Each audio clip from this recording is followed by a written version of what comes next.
So hello guys, for today's video, so may babahagi naman tayo para sa ating experience tungkol sa walk-in freezer guys. So ayan, simulan na natin. So ang problema nito guys, high temperature siya. So yung gagawin natin guys, try natin i-defrost muna yung unit kung magde-defrost ba siya. So pinindot natin yan guys. So ayaw. And then punta tayo sa pinaka-loob ng unit guys, sa mismong evaporator unit ng ating walk-in freezer guys. Yan. So kung nakita nyo guys, nag-operation na siya pero may yellow pa. Kaya yan yung dahilan na kaya hindi nyo nare-reach yung temp. So nilipat natin yung ating sensor nya guys sa loob. I-off muna natin. And then, punta tayo dun sa sensor nya. Tingnan natin kung saan ba nakalagay yung oil sensor. Dalawa kasi guys yung sensor nito. Isang air sensor and coil sensor. Yan. Para yun sa kaya nasa coil sa guys, ibig sabihin nun para sa defrosting yan guys. Yun yung nagsisense ng init para at lamig para magde-defrost yung ating control mag-automatic. So yan, lipat na natin guys sa may yellow. Kaya hindi siya nag-defrost guys kasi nga bali tunaw na yung yellow na pinaglalagay niya. No? Lipat natin yun sa taas guys, bandang taas yung pinaka sensor ng ating para sa defrosting. Ayan. On natin yung control, then press na natin yung manual natin yung guys, yung defrost post button niya. Ayan. So kung nakita nyo guys, nag-defrost na siya. Pero guys, take note pinagana lang natin yung pan yan para mas mabilis kasi makapag-tunaw ng yelo. Kasi nga sa loob ng sa mismong likod ng guys, ng nakita nyo yan. Yung sa loob ng nakita nyo, doon sa loob ng pan motor may yelo pa. Para mas mabilis guys, inom lang natin yung pan para matunaw yung yelo dun sa likod na mismo.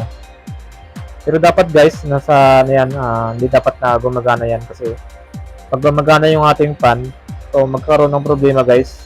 Yung init ng ng heater, libat niya sa product natin. So mas mabilis siya makapag-toad ng ating mga product na nilalagay doon.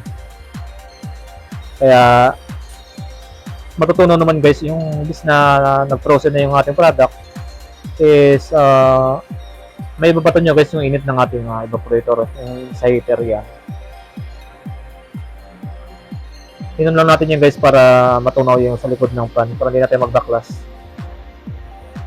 So yan guys, yan ang kalimitang dahilan guys sa ating mga walk-in freezer. Lalong-lalo na guys sa ganitong model, so medyo mahirap siya sa defrost. Kasi ang alam nyo guys, ang problema dito sa ganitong model na nilantos na bago, bali ang liit ng evaporator niya, so mas mabilis siyang makapag-yelo. Yun nga guys, mabilis na siya makapagpalamig ng room.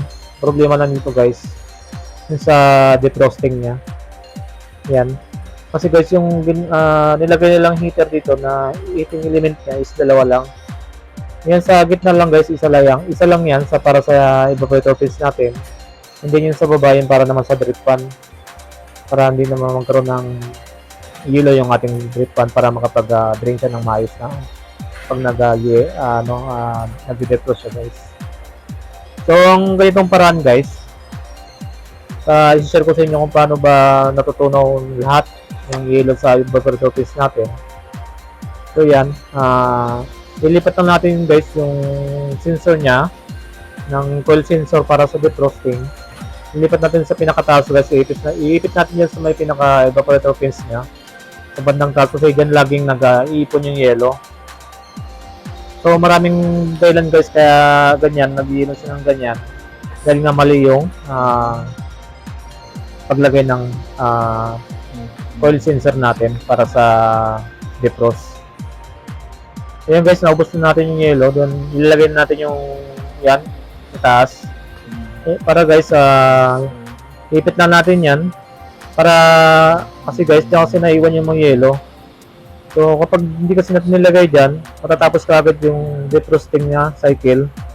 So, sinit natin ng kahit matagal natin i-set guys ng 40 minutes hanggang ganyan, 40, 50.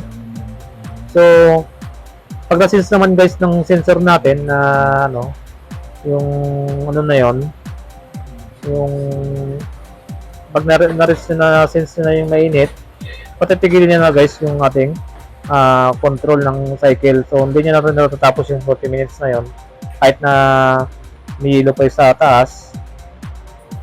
Mag-operation ulit, back to normal ulit yung ating unit hanggang sa papatong na lang papatong yung yellow hanggang sa pakapal guys. So, maapektuhan na yung ating temperature ng ating unit.